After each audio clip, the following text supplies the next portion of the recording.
الهدوء الذي يسبق العاصفة. بقالنا يومين شغالين في النطاق ما بين 4004 أدنى نقطة جابها الذهب و4167. امبارح حدثت النقط دي، قلت لك بقى عندنا منطقة مقاومة ضعيفة لسه متكونة عند 4167، وعندنا منطقة دعم علت من 4004 إلى 4066. امبارح فضلنا شغالين في نطاق $100 للسادة المستثمرين، وفي نطاق 1000 نقطة للمتداولين 4066 و467.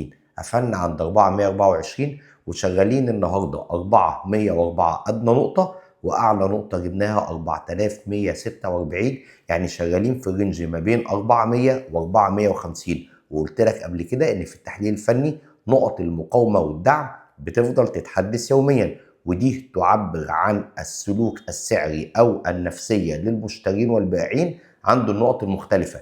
عشان ما اقولش كلام مكلكع، عند 400 بقى عندنا منطقه دعم، وعند 450 منطقه مقاومه، ومستنيين النهارده اهم مؤشر للفيدرالي لتحديد مسار الفايده هو مؤشر اسعار المستهلكين. هحدث على مدار اليوم اي جديد فيما يخص التحليل الاساسي اللي بدوره هيأثر على التحليل الفني.